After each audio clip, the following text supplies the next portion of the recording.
Before we begin, there's something you need to understand about Christmas. It's not what you think it is. Strip away the trees, the lights, the songs echoing through shopping malls in November. Remove the wrapping paper, the family dinners, the obligation to smile when you open a gift you didn't want. Take all of that away, and what remains is something far more profound than a holiday. What remains is a moment in human history that fractured time itself into before and after. The world didn't ask for Christmas. It arrived uninvited, in the least likely place, to the least likely people at the least likely time. A occupied territory. A teenage girl. A stable that smelled of animal waste and hay. No palace. No announcement to kings. No armies.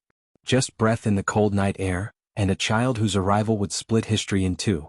But here's what makes Christmas matter to the world, and here's what most people miss. It's not the birth itself. Babies are born every second of every day. It's what that birth represented. It was God saying, I'm not staying distant anymore. I'm not speaking through burning bushes or voices from mountains. I'm coming down. I'm becoming one of you. Vulnerable.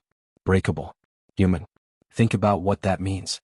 Every religion before this moment, and many after, presented God as untouchable. Distant. Watching from above. Demanding sacrifices. Requiring rituals. But Christmas introduced a God who didn't demand you climb up to heaven.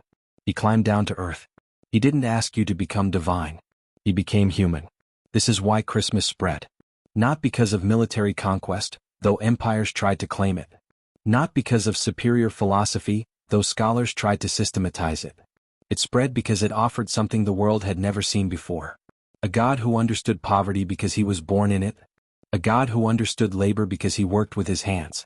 A God who understood loss, pain, rejection because he experienced all of it. The Roman Empire tried to stop it. They fed Christians to lions. They burned them as torches. They crucified them by the thousands. And yet Christianity, born in that stable, outlasted Rome itself. Why? Because you can kill a person, but you cannot kill an idea whose time has come. And the idea of Christmas, the idea that God loves humanity enough to become human, was an idea whose time had arrived. Move forward through history. Watch what happens wherever Christmas goes. Hospitals are built. Why? Because if God became human, then every human has dignity. Orphanages are established. Why? Because if God was born helpless, then the helpless deserve care. Schools are founded. Why? Because if God taught, then knowledge is sacred. The entire social safety net of the Western world and much of the East traces its roots back to that stable in Bethlehem. You might say, but what about the atrocities? What about the Crusades, the Inquisition, the colonization done in Christ's name? Yes, all true. All horrific. But here's the thing.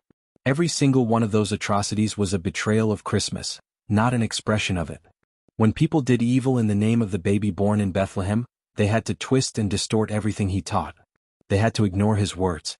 They had to forget that he said love your enemies, not kill them. They had to pretend he said build empires, when he said his kingdom is not of this world. The point is this. Christmas gave the world a moral standard so high that even those who claimed to follow it often failed. But that standard remained. And throughout history, reformers, revolutionaries, and rights movements pointed back to it. The abolitionists who ended slavery quoted Christmas sermons. The civil rights leaders who marched for equality sang Christmas hymns. The activists who built hospitals and war zones did so because of Christmas compassion. But let's go deeper. Why does Christmas matter to the world today, right now, in an age when religion is declining in the West, when churches are emptying, when more people identify as spiritual but not religious? Because Christmas touches something beyond religion. It touches the human longing for hope in darkness. Every culture, every civilization, every human being who has ever lived has experienced darkness. The darkness of winter when the sun fades and cold grips the earth. The darkness of despair when life feels meaningless and death feels close. The darkness of isolation when you feel utterly alone in a universe that doesn't care. And Christmas at its core is the answer to darkness. It's a light in the winter. It's hope in the despair. It's the declaration that you are not alone, because God Himself entered into your loneliness. This is why people who don't believe in God still feel something when they hear Silent Night. This is why atheists still put up trees and exchange gifts. This is why even the most secular societies still pause in late December. Because Christmas taps into something primal. The human need to believe that love is stronger than hate. That light overcomes darkness. That good, in the end, triumphs over evil. Watch what happens in December across the entire world. Cities that are normally hostile become kinder, if only for a moment. Strangers who ignore each other all year suddenly wish each other well. Families who are fractured attempt reconciliation. Charities receive more donations in December than any other month. Volunteers flood soup kitchens and homeless shelters. People who have nothing give what little they have. Why? Because Christmas awakens something dormant in the human heart. It reminds us of who we're supposed to be. Not what capitalism has made us. Not what social media has reduced us to. Not what political tribalism has divided us into. But who we are at our core. Beings capable of love, sacrifice, generosity, and hope. And here's the shocking part. Christmas matters even to those who reject it. The atheist who celebrates it as a cultural tradition is still participating in its message, whether they realize it or not. When they give gifts, they're echoing the Magi bringing gold, frankincense, and myrrh. When they gather with family, they're reflecting the Holy Family huddled in that stable. When they light candles, they're acknowledging the light that came into darkness. The secular world tried to replace Christmas. The Soviet Union banned it and created New Year celebrations instead. But the moment the Soviet Union fell, Christmas returned. China tried to suppress it. But even in communist China, Christmas trees appear in shopping centers and young people exchange gifts. You cannot erase Christmas because Christmas is not just a holiday. It's a human need made manifest. But let's address the elephant in the room. What about the commercialization? What about the fact that Christmas has become about consumption, about debt, about stress, about everything except what it's supposed to be about? Here's the truth. The commercialization of Christmas is humanity's attempt to fill a God-shaped hole with stuff. We know something is supposed to happen at Christmas. We feel it, but we've forgotten what it is. So we buy things. We decorate. We eat. We spend. We try to create the magic artificially. And when it doesn't work, when we still feel empty on December 26th surrounded by torn wrapping paper and credit card bills, we wonder why. Christmas matters because it points to what we're actually hungry for. Not more things. Not bigger celebrations. Not perfect families or picture-perfect moments. We're hungry for meaning. We're hungry for connection. We're hungry for the assurance that our lives matter, that we're not just accidents in an indifferent universe, that there is purpose and plan and love woven into the fabric of existence. And that baby, born 2,000 years ago in circumstances that would make any modern parent call Child Protective Services, that baby grew up to say things that no one had ever said before. He said you are loved not because of what you do but because of who you are. He said your worth is not determined by your productivity, your beauty, your intelligence, or your bank account.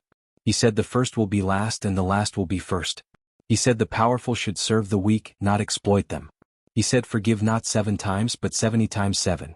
He said love your enemies and pray for those who persecute you. These ideas, these radical, world-shattering ideas, all trace back to Christmas. To that moment when God looked at humanity and said, I will show you what love looks like. Not in theory. Not in philosophy. In flesh and blood. This is why Christmas matters to the world. Not because of Santa Claus or reindeer or elves on shelves. Not because of shopping or parties or time off work. Christmas matters because it's the moment when heaven touched earth. When the infinite became finite. When the eternal entered time. When God became vulnerable enough to be killed, specifically so that he could demonstrate a love stronger than death itself. And whether you believe that story or not, whether you accept it as historical fact or view it as mythology, you cannot deny its impact. 2 billion Christians believe it literally. But billions more are affected by it culturally. The calendar you use to mark time, that's because of Christmas. The weekend you enjoy, that came from Christian practice. The hospitals you go to when you're sick, most were started by Christians inspired by Christmas compassion. The universities where knowledge is pursued, most were founded by churches. The human rights you take for granted, most were argued for using Christmas theology. Remove Christmas from history, and you remove the foundation of Western civilization. Remove Christmas from the present, and you remove the hope that keeps millions going through dark times. Remove Christmas from the future, and you remove the vision of a world where peace on earth and goodwill toward men is possible. If stories like this help you think deeper about faith, history, and truth, subscribe to the channel. More stories like this are coming. But here's what's truly shocking about Christmas. It's not a European holiday that was exported to the world. It started in the Middle East, in an occupied territory, among an oppressed people. The first people to hear about it were shepherds, the lowest class of society. The first people to worship the Christ child were foreigners from the East. Christmas, from the very beginning, was for everyone. Not just the powerful. Not just the privileged. Not just one race or one nation. Everyone. This is why you find Christmas celebrated in African villages and South American slums and Asian megacities. This is why it's the most widely celebrated holiday on Earth. Because the message of Christmas transcends culture. A baby born in poverty to save the world. That message resonates in every language, every culture, every economic class. And in a world that feels more divided than ever, more fractured along lines of race, religion, politics, and economics, Christmas offers something desperately needed. A reason to gather. A reason to pause. A reason to remember that we're all human. That we all face darkness. That we all need hope. That we all long for love. The world needs Christmas now more than ever. Not the commercialized version. Not the sanitized, safe, politically correct version. The real Christmas. The dangerous Christmas. The Christmas that says God sides with the poor, the refugee, the outcast. The Christmas that says power and might don't impress God, but humility and love do. The Christmas that says your ethnicity, your nationality, your social status mean nothing compared to your humanity. This is why dictators hate Christmas, even when they pretend to celebrate it. Because Christmas is revolutionary. It says that a baby born in a stable is more important than an emperor in a palace. It says that the way you treat the least among you determines your worth, not the way you're treated by the greatest. It says that sacrifice for others is more noble than conquest of others. Watch what happens when Christmas is truly celebrated, not just observed. Miracles occur. Not the supernatural kind, necessarily, though believers would argue those happen too. But the miracle of the human heart softening. The miracle of the miser becoming generous. The miracle of the cynic feeling hope. The miracle of the isolated feeling connected. The miracle of the despairing finding reason to continue. Every year in late December something shifts in the world. The frantic pace slows. The harsh tone softens. The clenched fist opens. And for a brief moment we remember what we're supposed to be. We remember that we're not here to accumulate. We're here to love. We're not here to dominate. We're here to serve. We're not here to take. We're here to give. That's the gift of Christmas. Not the presents under the tree. But the reminder, the annual reminder, that we are capable of more than we're settling for. That we can be better than we are. That love is possible. That peace is achievable. That hope is reasonable. And even when we fail, even when December 26th arrives and we've already forgotten the lessons of December 25th, even when we return to our ordinary selfishness and ordinary cruelty, Christmas remains. Waiting. Ready to remind us again next year. Patient. Persistent. Unconditional. This is why Christmas matters to the world. Because the world is broken and Christmas offers healing. The world is dark and Christmas offers light. The world is hopeless and Christmas offers hope. The world is loveless and Christmas offers love. Not perfectly. Not completely. Not yet. But enough. Enough to keep going. Enough to keep trying. Enough to believe that the darkness will not have the final word. That love in the end wins. And that baby born in Bethlehem, whether you believe he was God or just a man, whether you celebrate his birth or ignore it, whether you accept the theology or reject it, that baby changed everything. He set in motion a revolution that's still unfolding. A revolution of love over hate. Of peace over violence. Of sacrifice over selfishness. Of hope over despair. This is why Christmas matters to the world. Not because everyone believes the same thing about it, but because everyone needs what it offers. Hope, love, light, connection, purpose, meaning. And as long as humans exist, as long as we face darkness and despair, as long as we long for something more than mere survival, Christmas will matter. Not as a day on a calendar, but as a declaration, a promise, a hope. That light shines in the darkness, and the darkness has not overcome it, will not overcome it, cannot overcome it. That's why Christmas matters to the world. That's why it always has. That's why it always will. If this story changed how you see Christmas even just a little, do me a favor. Hit that like button. Not for the algorithm, though that helps. But as a way of saying, yes, this mattered. Yes, I felt something.